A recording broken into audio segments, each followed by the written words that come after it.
Convicted থিপ। New York পোস্টের news ওগুলি সব দিব আপনাদেরকে। নিউ ইয়র্ক পোস্টের নিউজ লেখেন, আপনি গুগলে সার্চ করেন Jacob Milton, news about Jacob Milton বা New York Post news about Jacob Milton, কিছু একটা লেখেন গুগলে, দেখেন ওর ওই নিউজ আসবে। Top line is a convicted thief Jacob Milton, quote unquote. সোর এইখানে ল ফার্ম দিয়া বসছে, ল ফার্মের মধ্যে বাঙালি যেই যায় ওরা এখানে একটা মামলা করতে।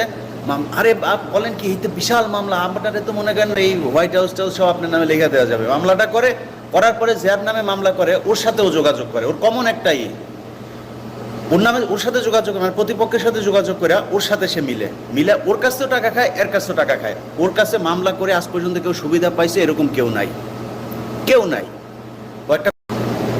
সে এগুলি করে আপনার ওই যে দেখেন না, এখন সে বিরাট আকারের কি সাজছে আপনার, সে নাকি এখানে ট্যাংশনের ক্ষেত্রে আমেরিকার মানে যা করে বাংলাদেশ সব সে করে, তার কাছে আপনি ডকুমেন্ট পাঠান। বদমাইশের বাচ্চা। ওই বিএনপি, এই বিএনপির নামে তারেক রহমান কর্পোরেশন, জিয়াউর রহমান কর্পোরেশন, বাংলাদেশ জাতীয়তাবাদী দল ইনকর্পোরেশন যা আছে এগুলি সব ইনকর্পোরেট করে রাখছে জ্যাকবের নামে। এখানকার যারা বিএনপির নামে কোনো কর্পোরেশন খুলতে পারে না, এখানকার নামে তারেক রহমান নামে কোনো কর্পোরেশন খুলতে পারে না, এখানে জিয়াউর রহমান নামে কোনো কর্পোরেশন খুলতে পারে না। কারণ কি জানেন? কারণ হচ্ছে এই জ্যাকবকে বিএনপিতে পদে দেওয়া হয়নি।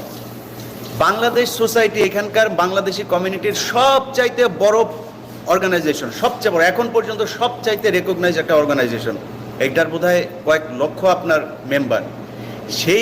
সেই সোসাইটির নির্বাচন আজকে 2 বছর ধরে স্থগিত এই জ্যাকবের কারণে। কেন জানেন? তারা পার্মানেন্ট মেম্বারশিপ দেয় নাই।